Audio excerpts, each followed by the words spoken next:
To many classic film fans, Roger Corman is a name usually perceived as a bad word. He's made more movies than any filmmaker of all time, but usually these films were not very good. However, back in the early 60s, Corman made a series of films based off the work of Edgar Allan Poe. Most of these films are pretty damn good.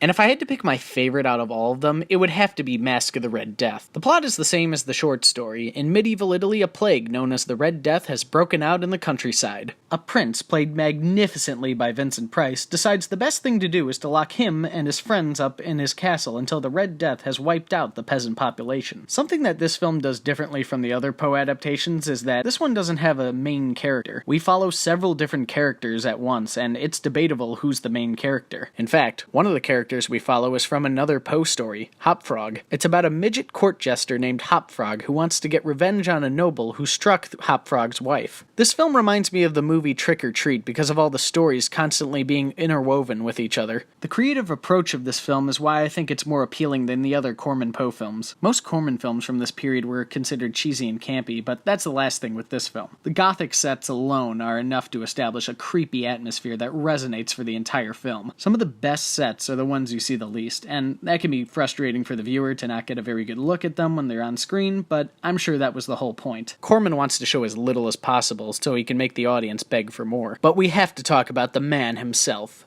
Vincent Price. He was at the peak of his popularity as a horror icon and loved every minute of it. I will say, I think this is his best performance out of all the Poe films. In the other films, he usually plays a guy who's evil, but also has a touch of insanity to him. I love when he plays these characters, but I love more when he's just a plain old despicable bastard. Most of the time when he's insane, he's not fully aware that his actions are causing harm. But here, he's more sinister because he knows what he's doing. He's fully capable of his actions. It makes you hate him more as a villain, and that's what I love. I do want to touch upon the ending, but I won't do it in a way that spoils it. In my opinion, this film has the most clever and creative ending out of all the Corman films. It gives you the ending you didn't know you wanted. It delivers exactly what you want, but it also makes you contemplate everything you saw. It's one of the few horror films that makes you truly think. And that's probably my favorite part of the film. Give it a watch for yourself so you can see what I'm talking about.